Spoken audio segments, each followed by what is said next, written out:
نحمده ونصلي على رسوله الكريم اما بعد فاعوذ بالله من الشيطان الرجيم بسم الله الرحمن الرحيم رب اشرح لي صدري ويسر لي امري واحلل عقدة من لساني يفقهوا قولي۔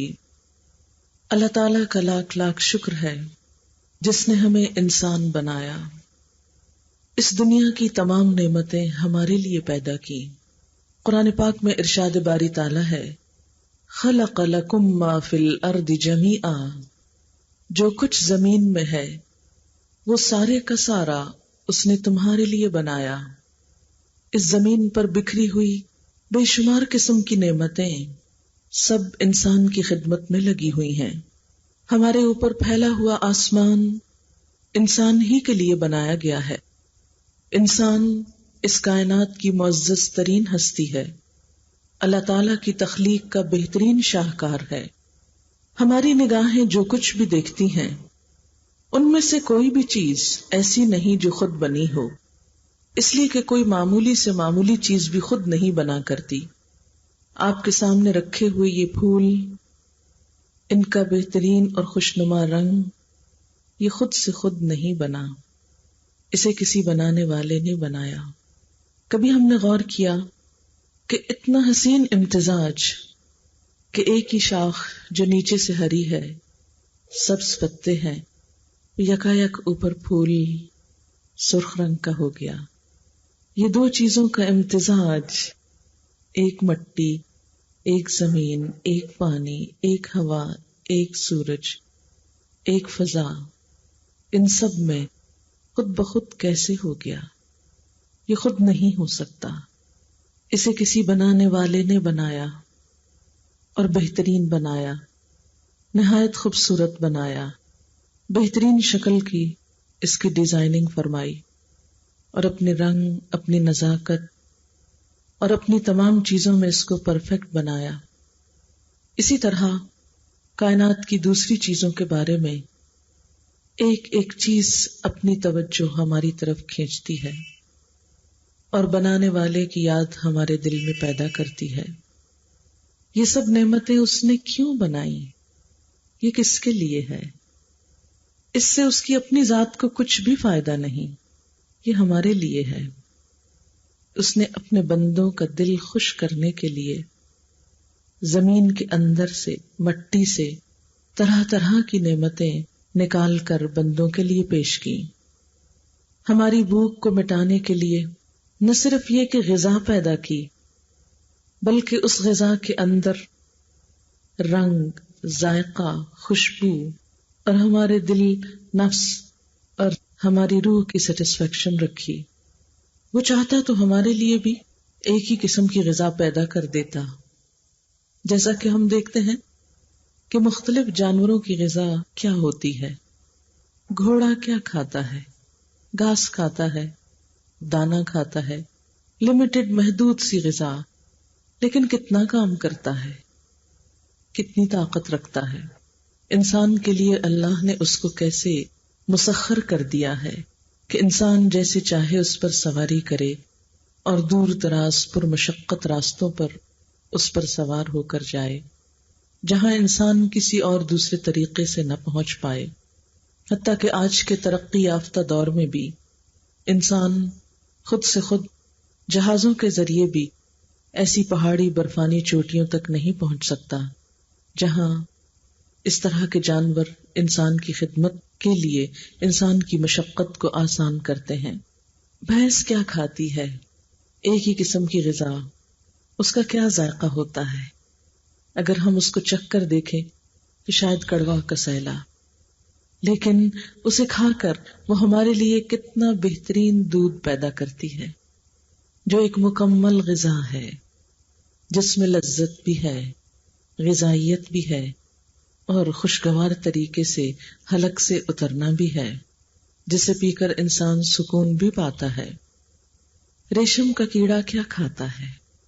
درخت کے پتے، وہ پتے کھا کر وہ کیا باہر نکالتا ہے؟ ریشم کا تار، اتنی بہترین چیز۔ شہد کی مکھی کیا کھاتی ہے؟ خود کیا لیتی ہے لیکن ہمارے لیے کیا کچھ بناتی ہے، وہ شہد جس میں انسان کے لیے شفا ہے۔ غرض کہ ہم جس بھی چیز کو دیکھیں معمولی سی قیمت پر، ہماری اس دنیا کی بے شمار نعمتوں میں سے معمولی سی نعمت لے کر ہمارے لیے کتنے بڑے بڑے کام کر رہے ہیں۔ طرح طرح کے پرندے، خوبصورت بولیوں والے، دل لبھانے والے، یہ بادل، ہوائیں، بارش، یہ زمین پر بکھرا ہوا سبزہ، یہ ان گنت اقسام کے پودے، ان گنت اقسام کی غذائیں، یہ سب کس کے لیے؟ یہ سب ہمارے لیے، انسان کے لیے۔ لیکن کبھی انسان نے یہ بھی سوچا کہ وہ خود کس کے لیے، جس کی خدمت میں یہ ساری کائنات ہے۔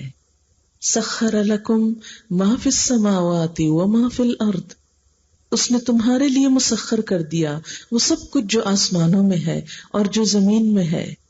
ایک ایک چیز ہماری خدمت میں لگی ہوئی ہے۔ بہت سی چیزیں تو یوں ہم کو فائدہ پہنچاتی نظر آتی ہیں، لیکن بہت سی ایسی چیزیں ہیں کہ جن کے وجود سے ہم کو گھن آتی ہے، لیکن وہ بھی دراصل ہماری ہی خدمت کر رہی ہیں۔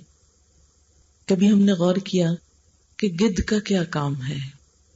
گدھ ایک پرندہ ہے، کیا کھاتا ہے؟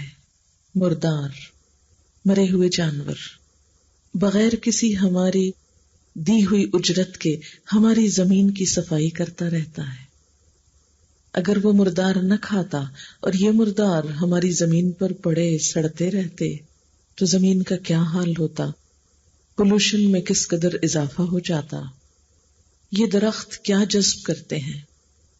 دھواں، آکسیجن دے کر کیا لیتے ہیں؟ کاربن ڈائی آکسائڈ اپنے اندر جذب کر کے کیا باہر نکالتے ہیں؟ یہ سب کس کے حکم سے کرتے ہیں؟ کس کے لیے کرتے ہیں؟ ہمارے لیے کرتے ہیں۔ اور یہ سب نعمتیں کس نے دی ہیں؟ اس نے دی ہیں، اس لیے کہ خود سے خود یہ سب کچھ نہیں ہو سکتا۔ اگر کسی انسان کو ایسا ایک نقلی پھول بھی بنانا ہو تو خود نہیں بنتا، اور اگر بن بھی جائے تو اس میں خوشبو اور نزاکت نہیں ہوتی۔ پھر اس زمین کو کس نے بتایا کہ اس نے ایک اتنی خوبصورت چیز اگانا ہے؟ یہ خود سے خود نہیں ہوا، یہ کسی کے کہنے پر ہوا۔ اللہ تعالیٰ نے یہ زمین بچھا دی، جیسے قرآن پاک میں آتا ہے کہ ہم نے تمہارے لیے زمین بچھا دی۔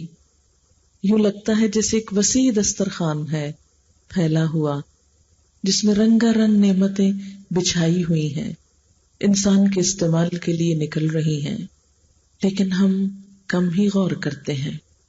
اللہ تعالیٰ اس پر قرآن پاک میں شکوہ بھی کرتے ہیں، کم من آیت فی السماوات والارض یمرون علیہا وہم عنہا معرضون، کتنی ہی نشانیاں ہیں آسمانوں اور زمین میں جن پر سے لوگ گزرتے رہتے ہیں، جو دن رات ان کے مشاہدے میں آتی ہیں، لیکن وہ ان سے منہ موڑے ہوئے ہیں، ان کی طرف توجہ ہی نہیں کرتے۔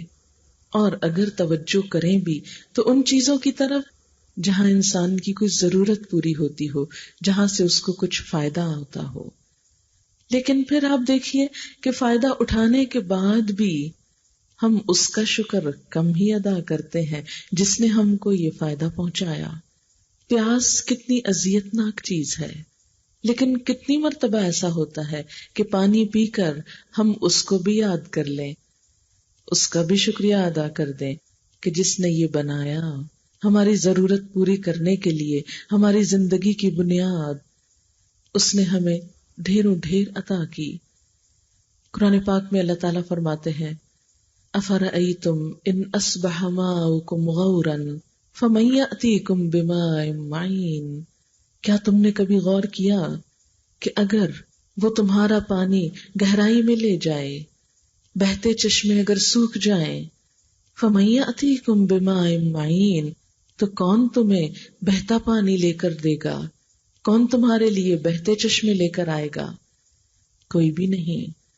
لیکن یہ نعمتیں جب ہم کو فراوانی سے ملتی ہیں تو آخر کیا وجہ ہے کہ ہم دینے والے کو بھولے رہتے ہیں، اس نے تو ہمارے لیے سب کچھ بنا دیا، لیکن ہم اس کا حق کتنا ادا کرتے ہیں، ہم اس کی طرف کتنی توجہ کرتے ہیں، ہم اس کو اپنے دل میں جگہ کیوں نہیں دیتے، ہم اسے اپنی سوچوں کا مرکز کیوں نہیں بناتے، یہ کائنات دیکھ کر وہ ہم کو یاد کیوں نہیں آتا، ہم اس کے آگے جھک کیوں نہیں جاتے، وہ جس کی تسبیح میں زمین و آسمان کی ہر چیز لگی ہوئی ہے، ہم اس کی تسبیح کیوں نہیں کرتے۔ وَإِن مِّن شَيْءٍ إِلَّا يُسَبِّحُ بِحَمْدِهِ وَلَٰكِن لَّا تَفْقَهُونَ تَسْبِيحَهُمْ، زمین و آسمان کی کوئی چیز ایسی نہیں کہ جو اس کی حمد کے ساتھ اس کی تسبیح نہ کرتی ہو، لیکن تم ان کی تسبیح سمجھتے نہیں۔ اس کائنات کا ذرہ ذرہ اللہ کی تسبیح بیان کرتا ہے، لیکن کتنے افسوس کی بات ہے کہ ہم انسان جنہیں اللہ نے بہترین کلام کی توفیق بخشی، وہ تسبیح نہیں کرتے، وہ اس کو یاد نہیں کرتے، وہ اس کا ذکر نہیں کرتے۔ قرآن پاک میں آتا ہے سبح للہ ما فی السماوات وما فی الارض، اللہ کی تسبیح کرتی ہے ہر وہ چیز جو آسمانوں میں ہے اور جو زمین میں، ایک ایک پتا اس کی تسبیح کرتا ہے، ایک ایک ذرہ اس کی حمد و ثنا بیان کرتا ہے، لیکن ہم بسا اوقات دنوں تک اس کو یاد نہیں کرتے، اس کا ذکر نہیں کرتے، ہر چیز اس کے آگے جھکی ہوئی ہے۔ قرآن پاک میں آتا ہے وَلِلَّهِ يَسْجُدُ مَن فِي السَّمَاوَاتِ وَالْأَرْضِ، اللہ کے آگے سجدہ کر رہی ہے ہر وہ چیز جو آسمانوں میں ہے اور وہ جو زمین میں ہے، ہر چیز اس کے آگے سجدہ ریز ہے۔ ایک اور جگہ پر آتا ہے پہاڑ بھی، جانور بھی اور دیگر تمام چیزیں اور بہت سے لوگ بھی، لیکن کچھ لوگوں پر تو گمراہی چسپاں ہو کر رہ گئی، وہ تو بھٹک رہے ہیں، وہ بھولے ہوئے ہیں۔ اگر ہر چیز اس کے آگے سجدہ ریز ہے، اس کی اطاعت کرتی ہے، تو آخر ہم اس کی اطاعت کیوں نہیں کرتے، اس کی طرف توجہ کیوں نہیں کرتے؟ اس کی جناب میں اپنی پیشانی زمین پر رکھنا ہم کو کیوں مشکل لگتا ہے، جبکہ اس کے انعامات ہمارے ہی لیے سب سے بڑھ کر ہیں۔ جتنی بھی بے شمار مخلوقات ہیں، ان کے پاس بولنے کی قوت اس طرح نہیں جیسے ہم کو ملی۔ سورۃ الرحمن میں اللہ تعالیٰ فرماتے ہیں الرحمن علم القرآن خلق الانسان علمہ البیان، رحمان جس نے قرآن کی تعلیم دی، جس نے انسان کو تخلیق کیا اور انسان کو بولنا سکھایا، علمہ البیان۔ اب دیکھیں کہ اگر کسی وجہ سے انسان بول نہ پائے تو اس کا کیا حال ہوتا ہے۔ کبھی کسی کا گلا بیٹھ جائے، چند دن ہم اپنی بات سمجھا نہ پائیں، کس قدر تکلیف دہ ہو جاتا ہے۔ کبھی غصے میں بول نہ پائیں، کبھی غم کی شدت سے بول نہ پائیں تو انسان کا برا حال ہو جاتا ہے۔ اکثر آپ نے دیکھا ہوگا کہ جب غم کی وجہ سے لوگوں کو شوق لگتا ہے اور وہ خاموش ہو جاتے ہیں تو اس کا علاج کیا بتایا جاتا ہے کہ اس کو بلوائیں، اسے بولنا چاہیے۔ انسان بولنے والی مخلوق ہے، لیکن کبھی ہم نے غور کیا کہ ہماری زبان کیا کچھ بولتی رہتی ہے۔ اس بہترین بولنے کی صلاحیت سے ہم فائدہ اٹھا کر اللہ کی تسبیح کیوں نہیں کرتے، اس کا ذکر کیوں نہیں کرتے، اس کو یاد کیوں نہیں کرتے، اس کی تعریف کیوں نہیں کرتے؟ وہ تعریف کا مستحق تو ہے، لیکن ہماری تعریف کا محتاج نہیں۔ اگر ہم اس کی تعریف نہ بھی کریں تو وہ آپ سے آپ اپنی ذات میں محمود ہے، وہ تو ہے ہی قابل تعریف۔ مثال کے طور پر یہ پھول، اگر ہم اس کی تعریف نہ بھی کریں تو یہ تو خود قابل تعریف ہے، دیکھتے ہی نگاہوں میں اس کی تعریف آنے لگتی ہے۔ پھر کیا وجہ ہے کہ ہم اس کو کیوں بھولے رہتے ہیں کہ جس نے یہ پھول بنایا، اس کی تعریف کیوں نہیں کرتے؟ اس کے لیے دل شکر کے جذبات سے لبریز کیوں نہیں ہوتا؟ اور پھر بات یہ ہے کہ اس میں اس کا تو کچھ بھی نقصان نہیں، نقصان ہمارا اپنا ہے۔ جو محسن کو یاد نہ کرے، جو محسن کا شکر ادا نہ کرے، جو محسن کی اطاعت نہ کرے، تو محسن تو بادشاہ ہے، مالک کائنات ہے، اس کو تو کچھ بھی فرق نہیں پڑے گا، لیکن فرق کس کو پڑ سکتا ہے؟ ہم جیسے محتاج انسانوں کو۔ اس لیے بھلائی اسی میں ہے کہ ہم اپنے رب کی طرف رجوع کریں اور اس کو پہچانیں، اور اس کی پہچان اور پھر اس کی ذات اور اس کی صفات میں کسی دوسرے کو شریک نہ کریں۔ لیکن ہمارا حال کیا ہے کہ ہم جب بھی کوئی کام کرتے ہیں تو صرف اس کے لیے کرنے کی بجائے دوسروں کو بیچ میں شریک کر لیتے ہیں، جس کا نام دکھاوا ہے، ریاکاری ہے۔ آپ صلی اللہ علیہ وسلم نے فرمایا تھا کہ من صلی یرائی فقد اشرکا، جس نے دکھاوے کی نماز پڑھی اس نے شرک کیا۔ من تصدق یرائی فقد اشرکا، جس نے دکھاوے کا صدقہ خیرات کی اس نے شرک کیا۔ دکھاوا خفیہ شرک ہے۔ آپ صلی اللہ علیہ وسلم نے فرمایا تھا ان اخوف ما اخاف علیکم الشرک الاصغر، میں سب سے زیادہ تمہارے بارے میں جس چیز سے ڈرتا ہوں وہ شرک اصغر ہے۔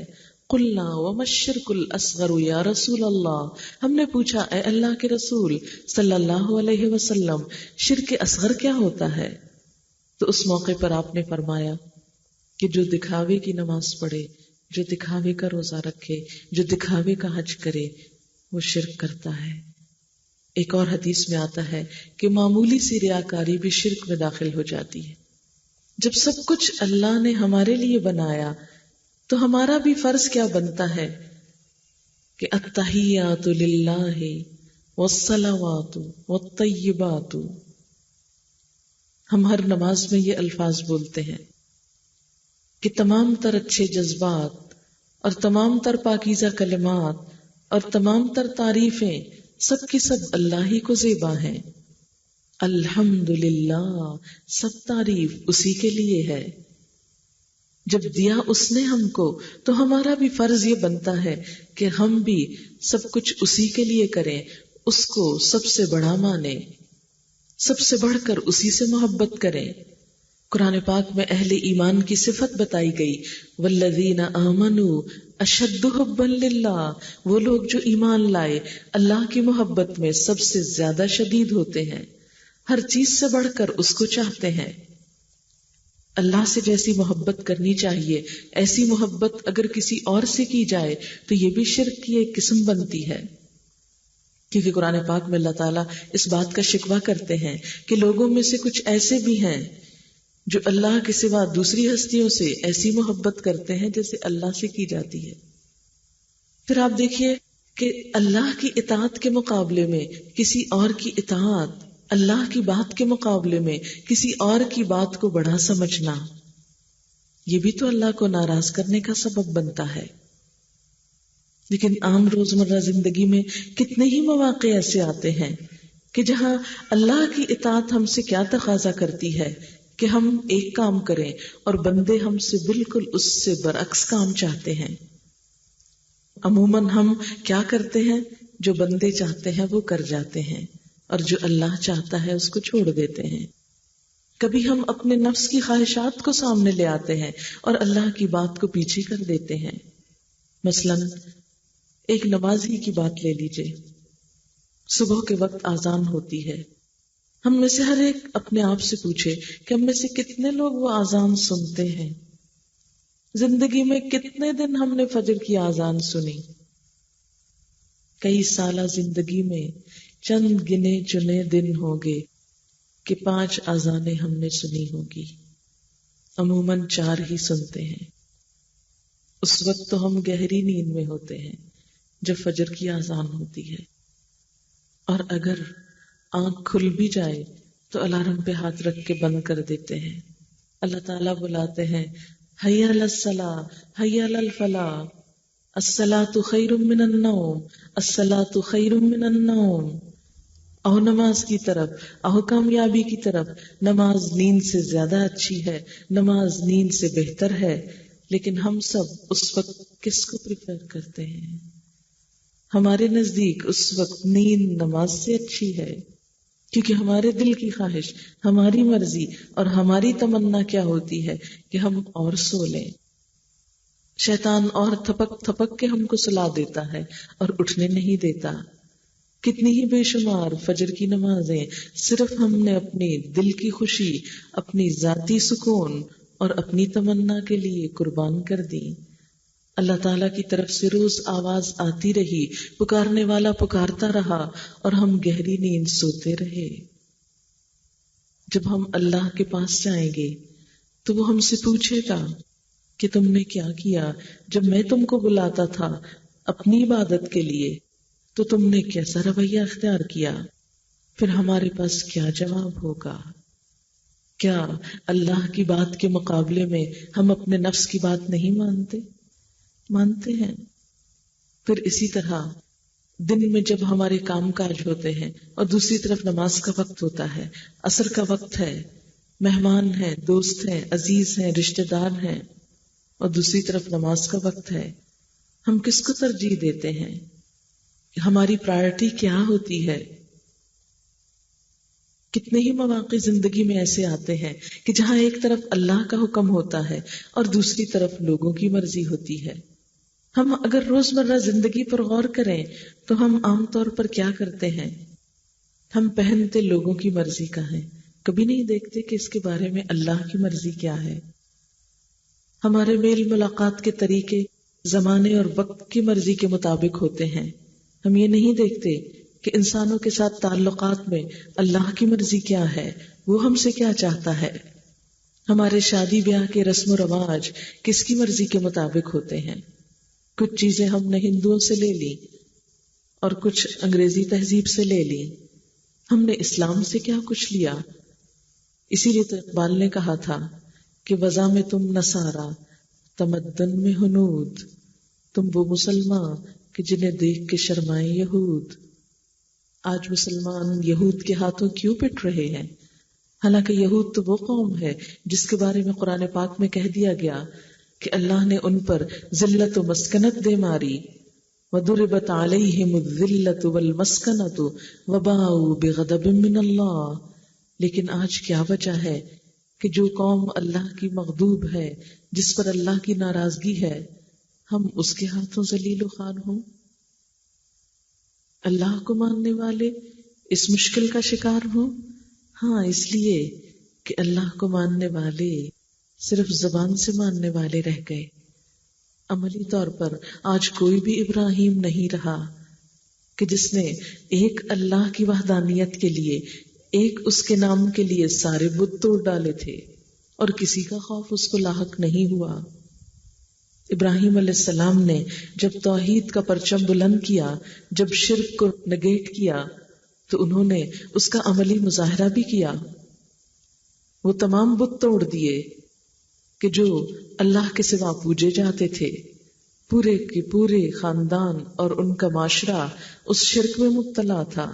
لیکن ان سارے اندھیروں میں ابراہیم علیہ السلام نے ایک نیا راستہ اختیار کیا کہ مجھے شرک کا نہیں، ایک خدا کی اطاعت اور وحدانیت کا راستہ اختیار کرنا ہے. لیکن ہم مسلمان ہوتے ہوئے بھی آج کتنے ہی بت ایسے ہیں کہ جن کو ترجیح دیے ہوئے ہیں. ہمیں جب کوئی مشکل پیش آتی ہے تو ہم کس کی طرف رجوع کرتے ہیں؟ کبھی ہم نے غور کیا؟ آج ہم مسلمانوں کے اندر ہی ایسے لوگ موجود ہیں کہ جو مشکل کے وقت، تکلیف کے وقت اللہ کے در پہ جانے کی بجائے، اللہ کے آگے سر جھکانے کی بجائے قبروں کا رخ کرتے ہیں، قبر والوں سے مانگتے ہیں، ان کی طرف جھکتے ہیں، انسانوں سے توقعات رکھتے ہیں. ہم سب جانتے ہیں کہ ابراہیم علیہ السلام نے کیا کیا تھا. ایک دودھ پیتا بچہ اور بیوی ایک صحرا میں چھوڑ کر آ گئے تھے. کس کے بھروسے پر؟ وہاں تو کھانا پانی بھی نہیں تھا. اللہ کے بھروسے پر توکل کی کیسی مثال قائم کی کہ وہاں کوئی اور نہیں، کوئی انسان نہیں، کوئی رشتہ دار نہیں. وہ ایک خاتون حضرت ہاجرہ اور ان کا ایک بچہ حضرت اسماعیل علیہ السلام، جن کے لیے وہاں پانی تک نہیں. لیکن جب انہوں نے مکمل طور پر اپنے آپ کو اللہ کے حوالے کر دیا تو اللہ تعالیٰ نے اس بچے کی ایڑیاں رگڑنے سے چشمہ جاری کر دیا اور ان کے لیے وہاں اس بیابان میں غذا کا اہتمام کر دیا. آج ہمیں تھوڑی سی بھی مشکل ہو تو ہم اللہ سے مایوس ہو جاتے ہیں اور اس سے مانگنے کی بجائے دوسروں کی طرف نظر اٹھاتے ہیں. ہمیں جب بھی کوئی دکھ اور تکلیف آتا ہے، ہم میں سے کتنے لوگ ہیں جو سب سے پہلے اللہ کی طرف نظر اٹھائیں کہ میرا رب زندہ ہے، موجود ہے، وہ میری مدد کرے گا. نہیں، ہم انسانوں کا سہارا لیتے ہیں کہ اس مشکل میں کون کام آئے گا، اس پریشانی میں کون سہارا بنے گا. تو اصل توحید کیا ہے، اصل دین کیا ہے کہ انسان سجدہ بھی اس کے آگے کرے اور عبادت اور اطاعت بھی اسی کی کرے. اس کے مقابلے میں کوئی بھی اور آئے تو وہ اس کی نظر میں چھوٹا ہو اور اللہ کی ذات بڑی ہو. اسی کا نام اطاعت، اسی کا نام توحید اور اسی کا نام ایک رب کی عبادت کرنا ہے. شرک صرف یہ نہیں کہ بتوں کو پوجا جائے، شرک وہ بھی ہے جو ہم چھوٹی چھوٹی چیزوں میں جس کا مظاہرہ کرتے ہیں کہ اللہ پہ بھروسے کی بجائے کسی اور پر بھروسہ کرتے ہیں. تو دین کا ایک حصہ تو یہ ہے کہ اللہ کی اطاعت کی جائے، اور بندہ ہونے کے ناطے ہم پر دوسری ذمہ داری بندوں کے ساتھ حسن سلوک ہے، جس کا نام حقوق العباد ہے کہ بندوں کے ساتھ خیر خواہی کی جائے.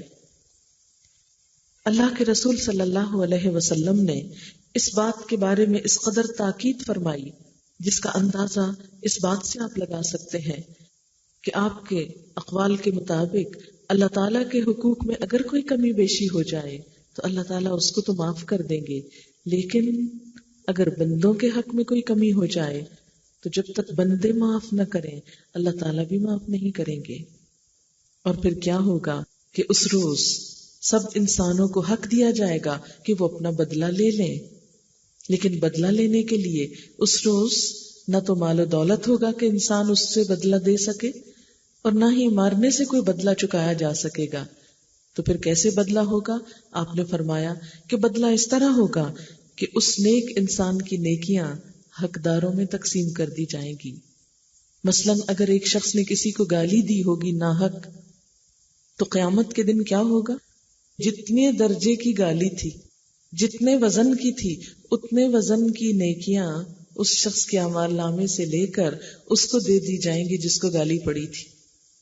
کسی کی بیک بائٹنگ کی، عام طور پر لوگ پیٹ پیچھے دوسروں کی برائیاں کرتے چلے جاتے ہیں بے وجہ میں، صرف اپنے دل کا غصہ ٹھنڈا کرنے میں، کبھی ایک سے کرتے، کبھی دوسرے سے، کبھی تیسرے سے. لیکن ہم کبھی نہیں سوچتے کہ جو برائی ہم کسی کی کر رہے ہیں وہ بظاہر تو برائی کر رہے ہیں، لیکن دراصل اس برائی کے اندر اپنی نیکیاں لپیٹ کے اس کو بھیج رہے ہیں. قیامت کے دن کیا ہوگا کہ دنیا میں جس کی برائی کی ہوگی ان سب کے لیے انسان کی نمازوں روزوں کی نیکیوں میں سے نکال کر جن کی برائی ہوگی ان کی طرف وہ نیکیاں منتقل کر دی جائیں گی. اور اس طرح بالآخر وہ انسان جو پہاڑوں برابر نیکی لے کر آئے گا بالکل مفلس قلاش ہو کر بیٹھ جائے گا، اور ابھی بھی لوگ کھڑے ہوں گے جو اپنا حق مانگتے ہوں گے، لیکن اس کے پاس اب دینے کو کچھ نہیں. اب ان کی برائیاں لے کر اس کے پلے میں ڈال دی جائیں گی اور ان کی سزا بھی یہ بھگتے گا. یہ ہے انسانوں کو ستانے کا صلہ. لیکن ہم اس کے بارے میں بہت کم سوچتے ہیں.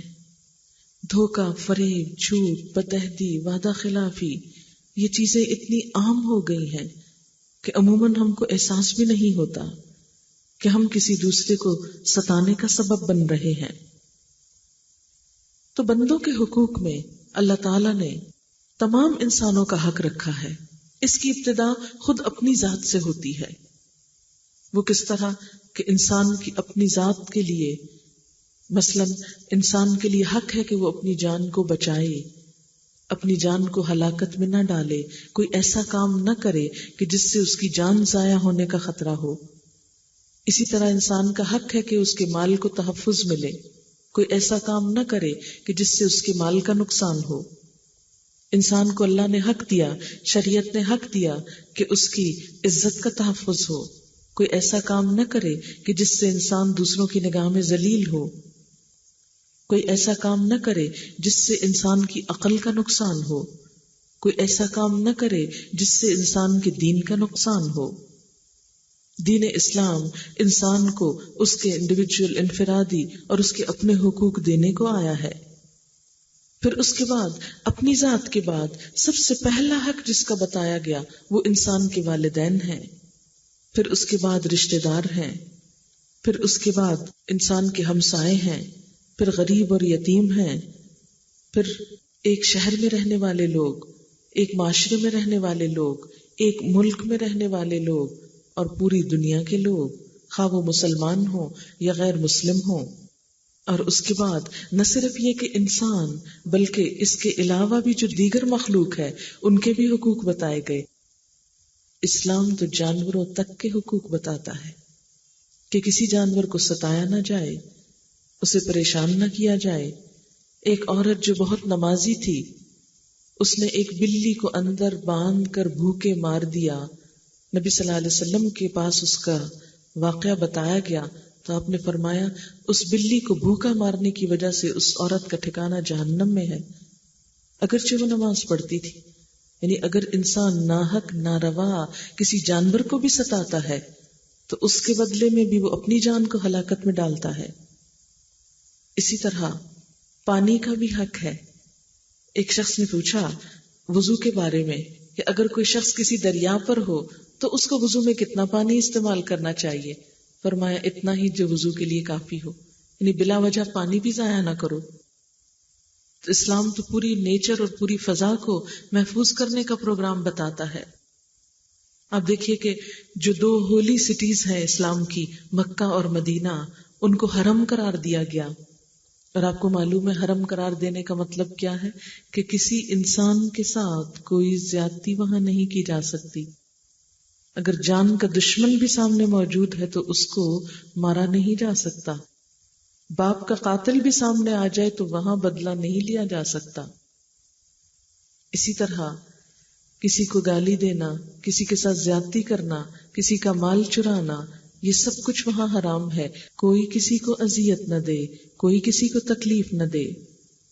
اس شخص کا حج ہی نہیں کہ جو حج کرنے جائے اور وہاں کسی انسان کو ستائے یا کسی کے ساتھ زیادتی کرے. حج کی حالت میں احرام جو پہنایا جاتا ہے، اس احرام کو پہننے کے بعد بہت ساری پابندیاں جو انسان پر لگائی جاتی ہیں، وہ دراصل ایک ٹریننگ پروگرام ہے. کس بات کا؟ کہ انسان دوسروں کو اذیت نہ دے، حتیٰ کہ جانوروں تک کو نہ دے. روزے کی حالت میں ہمیں صرف کھانے پینے سے ہی نہیں روکا گیا بلکہ زبان اور ہاتھ کی تکلیف دہ چیزوں سے بھی روکا گیا. مسلمان کی تو تعریف ہی یہ بتائی گئی، المسلم من سلم المسلمون من لسانه ویده. مسلمان وہ ہے جس کی ہاتھ اور زبان سے دوسرے مسلمان محفوظ رہیں. آپ صلی اللہ علیہ وسلم نے روزے کے بارے میں فرمایا کہ جس نے روزہ رکھ کر گالی دینا اور دوسروں کو ستانا نہ چھوڑا، اللہ کو اس کے بھوکا پیاسا رہنے کی کوئی ضرورت نہیں. یعنی اللہ تعالیٰ نے روزہ اس لیے نہیں فرض کیا کہ ہم صرف بھوکے پیاسے رہیں. روزہ اس لیے ہے کہ ہم زبان سے وہ بات بھی نہ نکالیں جس سے دوسروں کو تکلیف ہو، اذیت ہو. اسی طرح زکوٰۃ بظاہر اللہ کا حق ہے لیکن دیکھا جائے تو بندوں کو ہی اس سے فائدہ پہنچتا ہے. اللہ کا حق ادا کرتے ہوئے بندوں کا فائدہ سوچا گیا، بندوں کو دلوایا گیا. تو غرض یہ کہ جتنی بھی عبادات ہیں ان میں سے کوئی بھی چیز اللہ تعالیٰ کی ذات کو فائدہ نہیں دیتی، خود انسان ہی کے لیے فائدہ مند ہے. پھر انسانوں کے حقوق میں سب سے بڑھ کر والدین کا حق. قرآن پاک میں اللہ تعالیٰ فرماتے ہیں وَقَضَىٰ رَبُّكَ أَلَّا تَعْبُدُوا إِلَّا إِيَّاهُ وَبِالْوَالِدَيْنِ إِحْسَانًا. اور آپ کے رب نے فیصلہ فرما دیا کہ تم خدا کے سوا کسی کی بندگی نہ کرو اور والدین کے ساتھ نیک سلوک کرو. حضرت عبداللہ بن مسعود کہتے ہیں میں نے نبی صلی اللہ علیہ وسلم سے پوچھا کون سا عمل خدا کو سب سے زیادہ محبوب ہے؟ آپ نے فرمایا وہ نماز جو وقت پر پڑھی جائے. میں نے پھر پوچھا اس کے بعد کون سا کام؟ فرمایا ماں باپ کے ساتھ اچھا سلوک.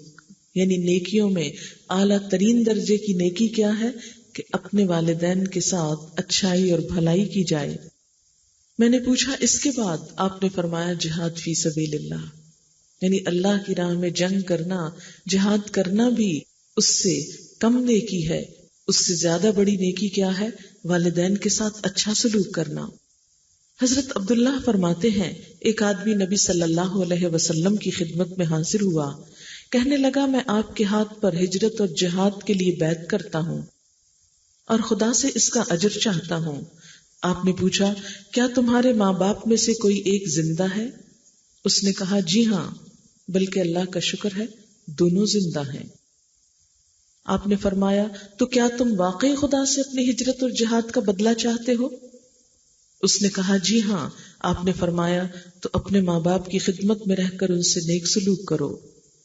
حضرت ابو امامہ فرماتے ہیں، ایک شخص نے نبی صلی اللہ علیہ وسلم سے پوچھا یا رسول اللہ صلی اللہ علیہ وسلم، ماں باپ کا اولاد پر کیا حق ہے؟ فرمایا ماں باپ ہی تمہاری جنت ہیں اور وہی تمہارا دوزخ ہے، یعنی اگر وہ خوش ہیں تو تمہارے لیے جنت ہے اور اگر وہ ناراض ہیں تو تمہارے لیے جنت سے محرومی ہے۔ والدین کے ساتھ اچھا سلوک کیسے کیا جائے؟ اس کے لیے سب سے پہلی بات یہ کہ ان کے ساتھ شکر گزاری کا رویہ ہو۔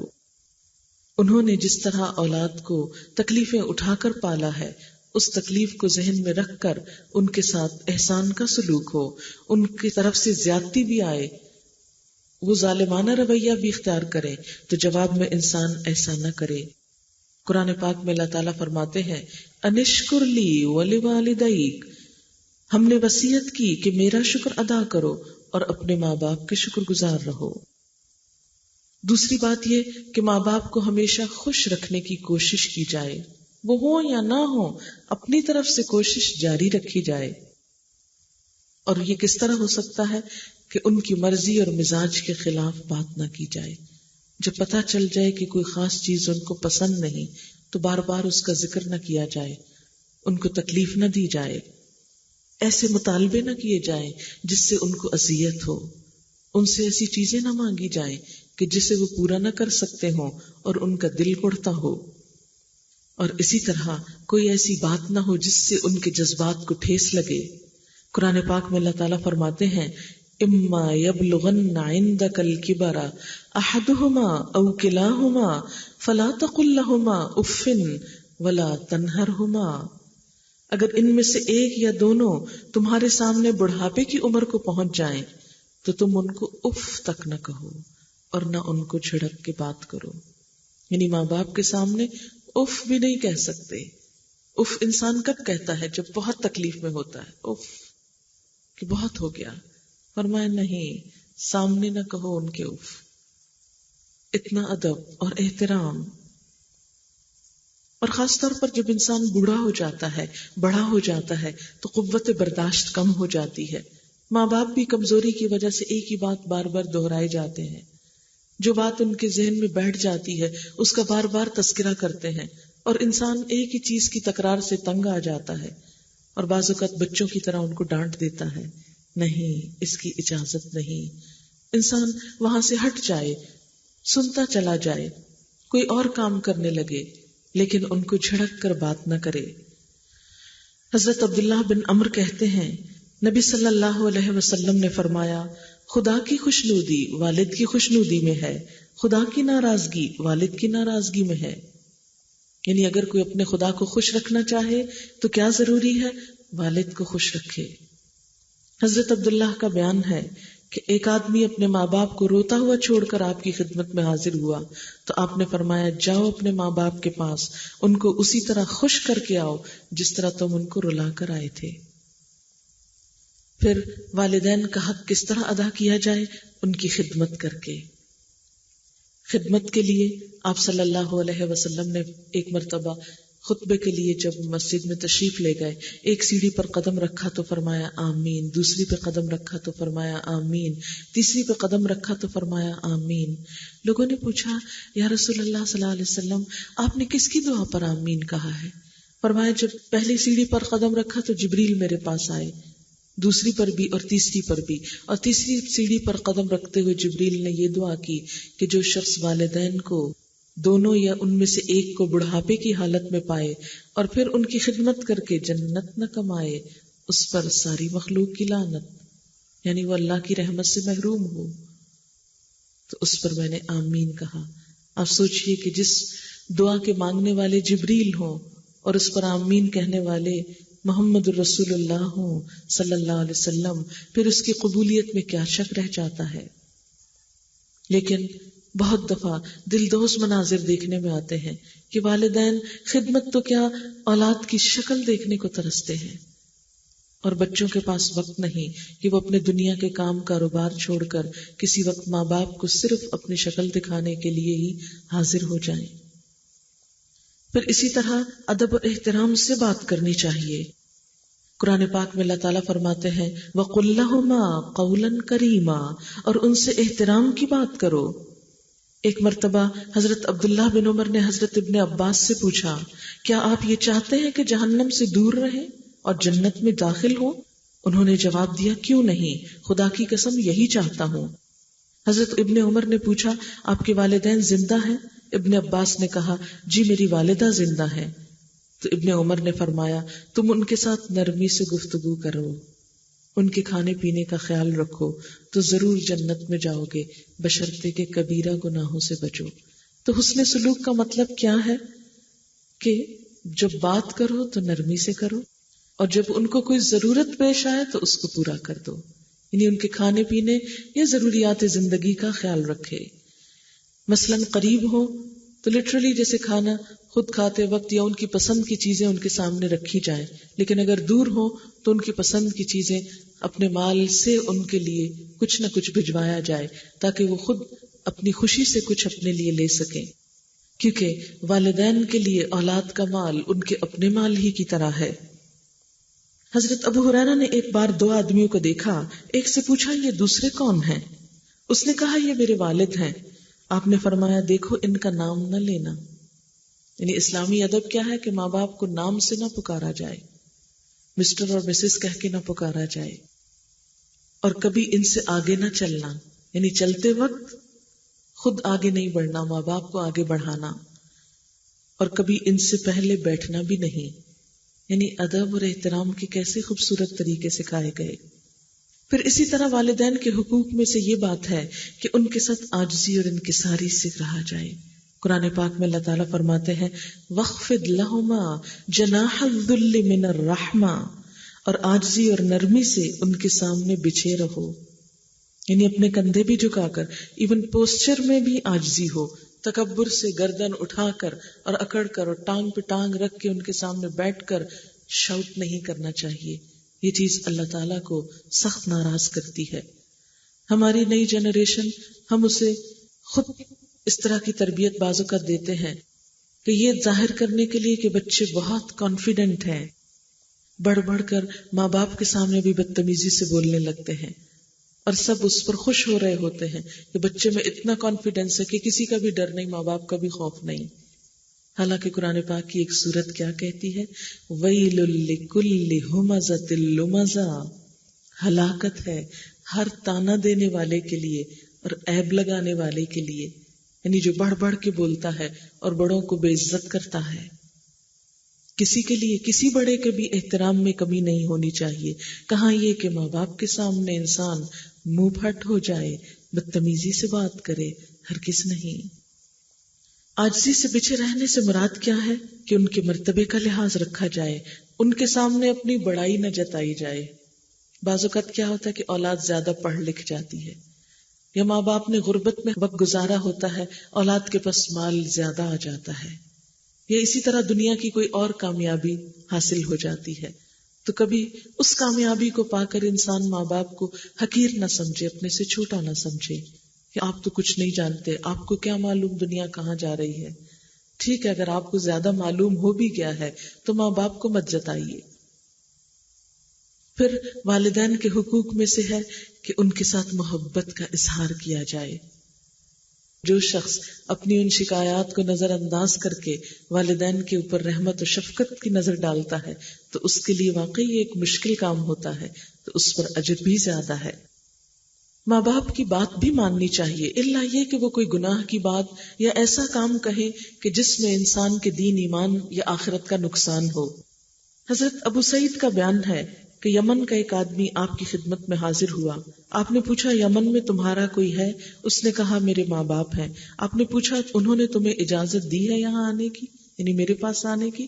اس نے کہا نہیں، میں نے تو اجازت لی ہی نہیں. فرمایا اچھا تو تم واپس جاؤ، ماں باپ سے اجازت لو، اگر وہ اجازت دے تو جہاد میں شرکت کرو، ورنہ انہی کے پاس رہو. یمن آپ کو معلوم ہے مدینہ سے کس قدر دور ہے، کئی 100 میل کے فاصلے پر. ایک شخص اس دور میں معلوم نہیں اونٹوں گھوڑوں کا کیسے کیسے مشکل بھرا سفر کر کے آیا، اور آپ نے اس کو واپس لوٹا دیا کہ اجازت لے کر آؤ، ماں باپ کی اجازت کے بغیر میرے پاس بھی نہ ہو. حضرت اویس قرنی کا واقعہ آپ سب نے سنا ہوگا کہ ان کو حضور صلی اللہ علیہ وسلم سے اتنی محبت تھی کہ جب انہوں نے سنا کہ جنگ احد میں آپ کا دانت مبارک شہید ہو گیا ہے، اور ان تک جب یہ خبر پہنچی تو انہوں نے وہاں بیٹھ کر اپنا دانت خود توڑ لیا کہ اللہ کے رسول صلی اللہ علیہ وسلم کو تکلیف ہو رہی ہے اور میں امن سے چین سے بیٹھا ہوں. بے پناہ محبت کرتے تھے اور آپ کو دیکھنے کے لیے تڑپتے تھے، لیکن ان کی والدہ بوڑھی تھی جن کو چھوڑ کر آ نہیں سکتے تھے. انہوں نے آپ سے اجازت بھی مانگی کہ کیا میں آپ کی ملاقات کے لیے حاضر ہوں، تو آپ نے فرمایا نہیں، تم اپنی والدہ کی خدمت میں ہی رہو. اور آپ صلی اللہ علیہ وسلم نے وصیت کی، حضرت عمر سے کہا کہ میرے بعد ایک شخص آئے گا، جب وہ تمہارے پاس آئے تو تم اس سے اپنے لیے دعا کروانا.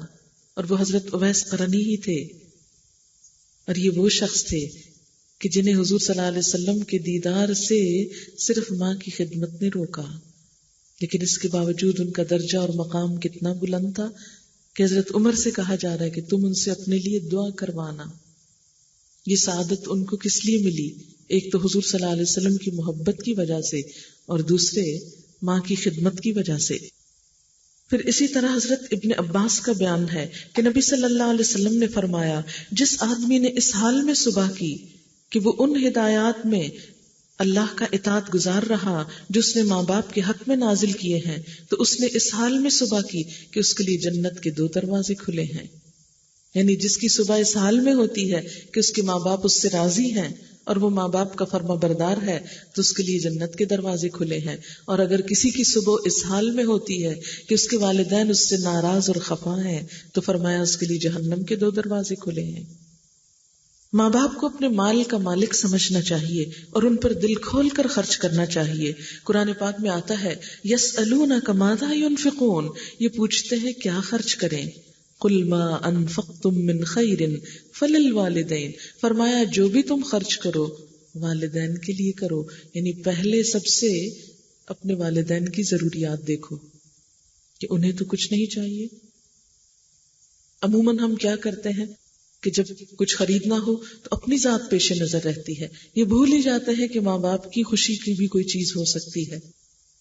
ایک بار نبی صلی اللہ علیہ وسلم کے پاس ایک شخص آیا اور باپ کی شکایت کی کہ جب چاہتے ہیں میرا مال لے لیتے ہیں. آپ نے اس کے باپ کو بلوایا. لاٹھی ٹیکتا ہوا بوڑھا کمزور شخص حاضر ہوا. آپ نے اس سے تحقیق فرمائی تو اس نے کہنا شروع کیا، خدا کے رسول صلی اللہ علیہ وسلم، ایک زمانہ تھا جب یہ کمزور اور بے بس تھا اور مجھ میں طاقت تھی، میں مالدار تھا، یہ خالی ہاتھ تھا، میں نے کبھی اس کو اپنی کوئی چیز لینے سے روکا نہیں. آج میں کمزور ہوں، یہ تندرست اور قوی ہے، میں خالی ہاتھ ہوں، یہ مالدار ہے، اب یہ اپنا مال مجھ سے بچا بچا کے رکھتا ہے.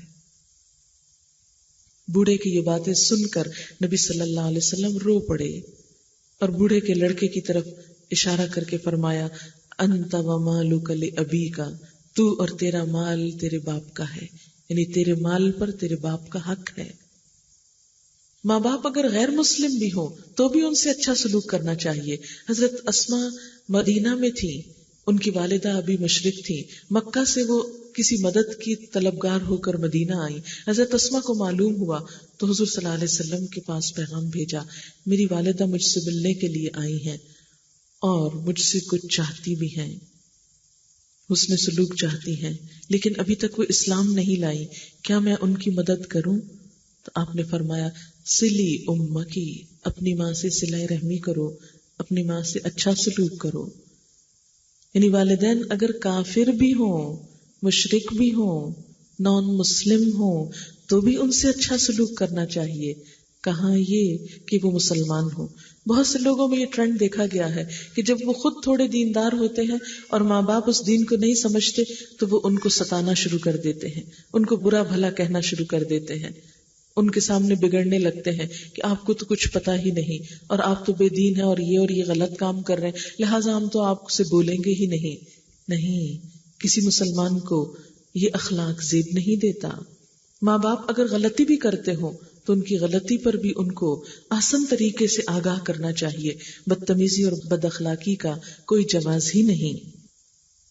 اسی طرح ماں باپ کے لیے دعا کرتے رہنا چاہیے. قرآن پاک میں اللہ تعالیٰ نے والدین کے لیے خود ایک دعا سکھائی ہے، وَقُلْ رَبِّ ارْحَمْهُمَا كَمَا رَبَّيَانِي صَغِيرًا، اور آپ کہہ دیجئے کہ اے رب ان دونوں پہ رحم فرما جس طرح انہوں نے بچپن میں مجھ کو پالا تھا. ہمیں اپنی دعاؤں میں یہ دعا اللہ کے حکم کے مطابق شامل کر لینی چاہیے. رب ارحمہما کما ربیانی صغیرا. باپ کے مقابلے میں بھی ماں کا حق 3 گنا زیادہ ہے. ایک شخص نبی صلی اللہ علیہ وسلم کی خدمت میں حاضر ہوا اور پوچھا میں سب سے زیادہ اچھا سلوک کس سے کروں؟ آپ نے فرمایا اپنی ماں سے. اس نے 3 مرتبہ یہ سوال دہرایا. آپ نے فرمایا اپنی ماں سے اچھا سلوک کرو.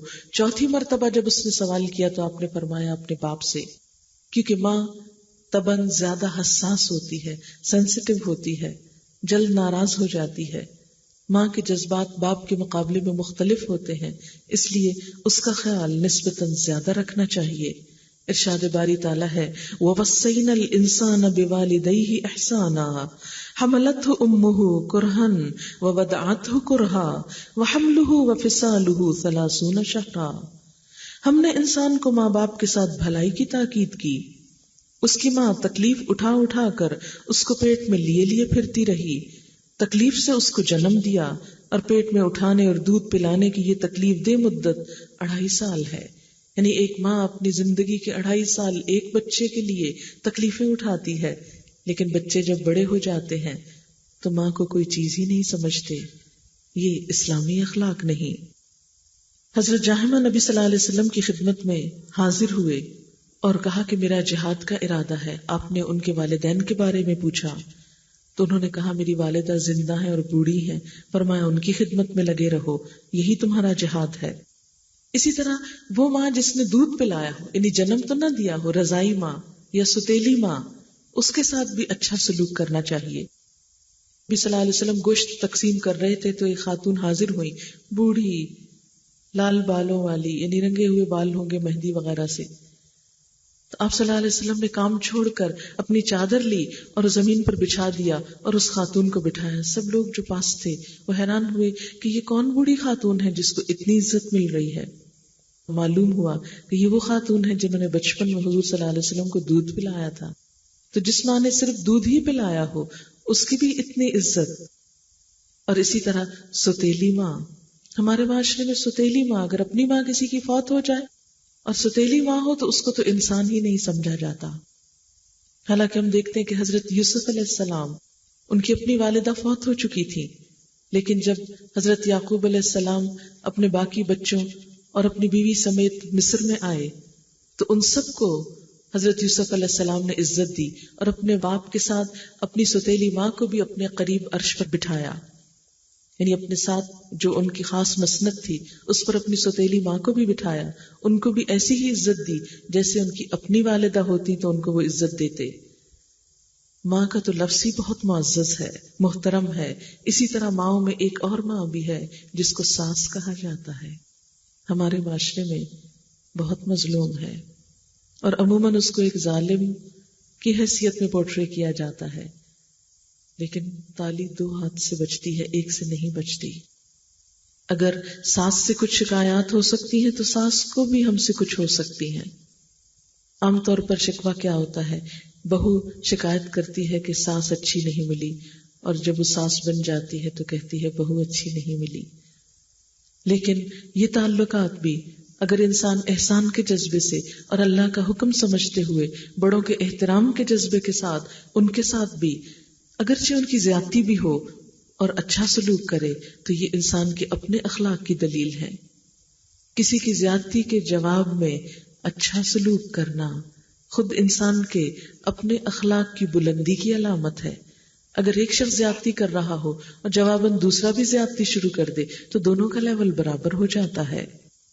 صرف اپنے حقوق جان کر نہیں، کچھ سیکریفائس کر کے اس اچھے انسانی تعلقات کا آغاز مسکرانے سے اور سلام میں پہل کرنے سے، اگر یہ دو چیزیں ساتھ رہیں تو انشاءاللہ بہت سے مشکل مرحلے آسانی سے طے ہو جائیں گے.